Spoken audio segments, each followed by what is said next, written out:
Mr. Speaker. I want to commend my colleague, Congressman Garamendi, for his leadership on this very important issue. Just a few minutes ago, we received some breaking news. The stock market just closed, and for the first time in the history of this great country, the Dow Jones Industrial Average closed over 15,000. 15,056. The Standard & Poor's also closed at a record, 1,625. So much for a socialist president. Now, during my 20 years of service in this body, I have often reflected upon my experiences growing up in a church parsonage in the little town of Sumter, South Carolina. Early on, I internalized an Old Testament scripture, Micah 6:8, to do justly, to love mercy, and walk humbly. Today, in this great country, we are experiencing an injustice that continues to get worse, one which I believe demands our attention.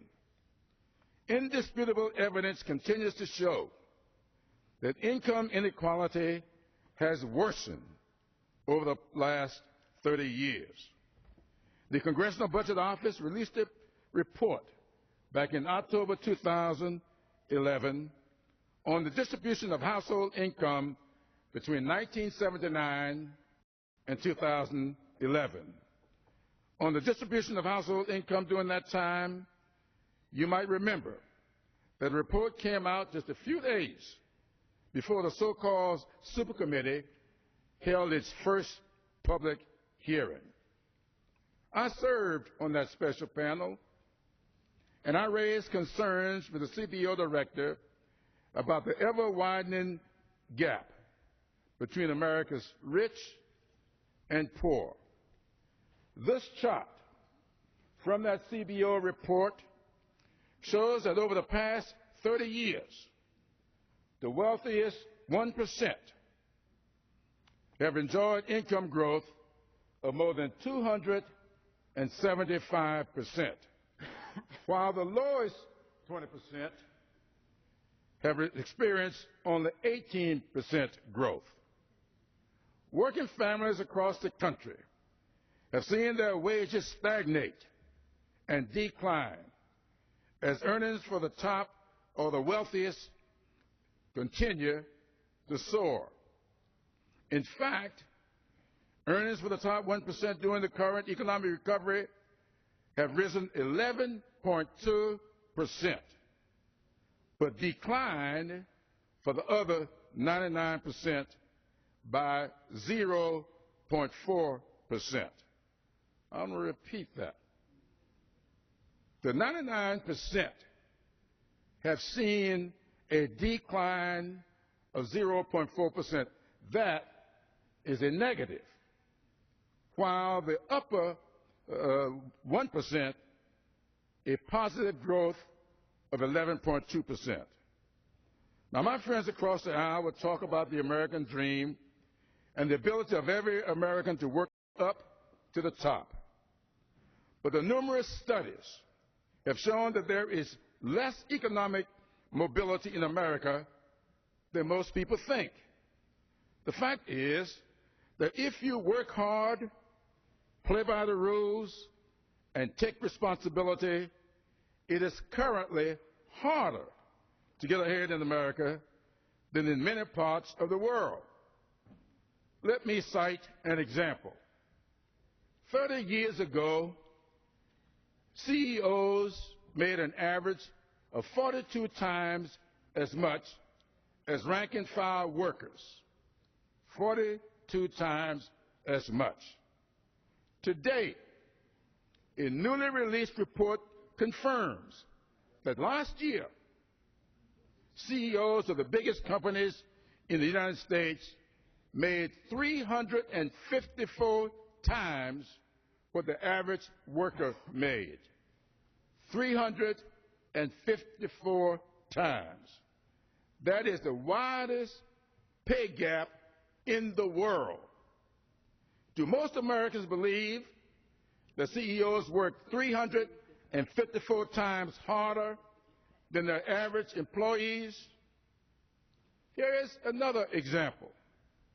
Over the last 45 years, average income for the 90% of Americans went up just $59. Almost no change at all. That's over 45 years, an increase of $59. For the average 10%, upper 10%, average incomes rose roughly $160,000. For the top 1%, average income rose $628,000 of 1%, of the 1%. The average incomes rose $18.3 million. The numbers are so staggering, it's almost difficult to comprehend. So if we convert the dollars to distances, the vast majority of Americans, 90%, saw their average income increase by 1 inch.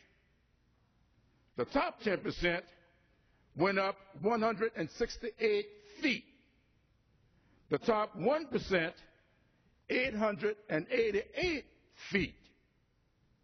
And the top 1% of the 1%, their incomes rose by almost 5 miles relative to that 1 inch.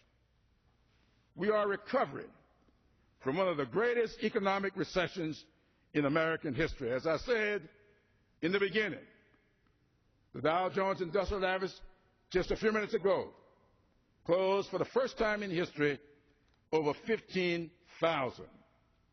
The stock markets are setting record highs, but working families continue to struggle. Wages have stayed low, and unemployment is still too high.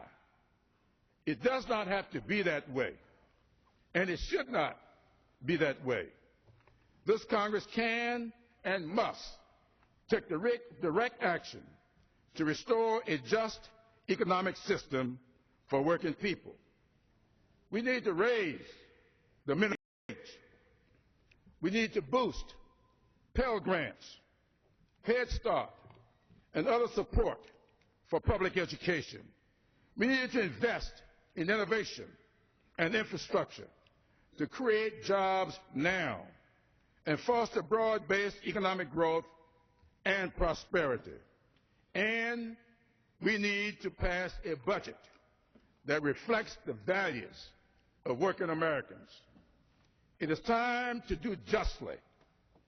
It is time to refocus on the American dream, on building ladders of opportunity, on restoring fairness in our tax code, and on creating good, high-quality jobs so that every American who wants a job can find a job. I call on Speaker Boehner to appoint budget conferees as soon as possible so that we can get to work on a budget that puts America back to work. I thank you, my colleague from California, and I yield back.